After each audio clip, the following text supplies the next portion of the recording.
सो जो नेक्स्ट हमारा है वो है फ्री एक्सपेंशन। फ्री एक्सपेंशन के अंदर क्या है, लेट सपोज एक सिलेंडर है, सिलेंडर के एक पार्ट के अंदर गैस भरी हुई है, ये गैस के मॉलिक्यूल्स हैं, और जो गैस है उसका जो प्रेशर है वो प्रेशर है P, और जो वॉल्यूम है वो कितना है V0। दूसरी साइड भी वॉल्यूम कितना है V0। कुछ और भी हो सकता है, कैसे होगा वो बाद में पता चल जाएगा अगर कुछ और होगा तो, ठीक है। और जो ये सिलेंडर की वॉल्स हैं वो कैसी है, इंसुलेटेड।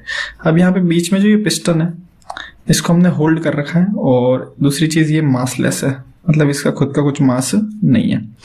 इस साइड वैक्यूम है, clear.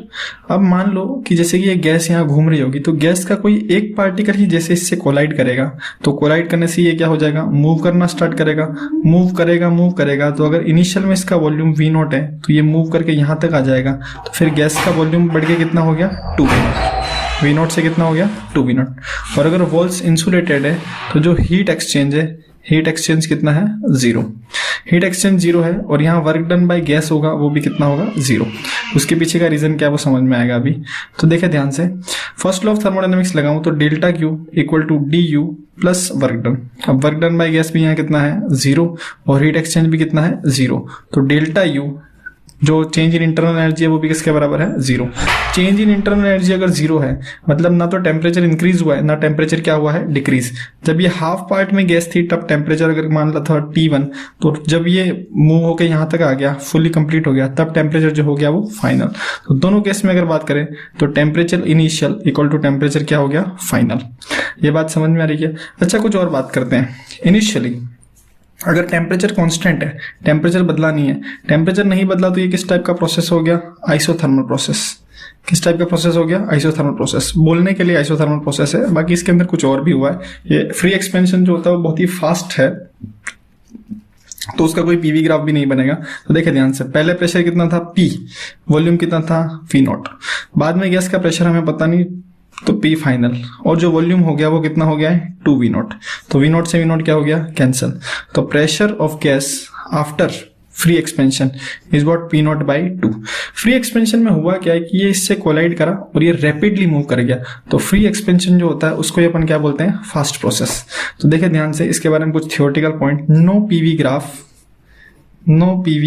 Graph because process is very fast। Process is what very fast. जो फ्री एक्सपेंशन है वो तो फास्ट प्रोसेस है, तो इसके लिए कोई भी ग्राफ बनेगा नहीं। अब वर्क क्यों 0 हुआ, वर्क 0 होने का रीजन क्या है।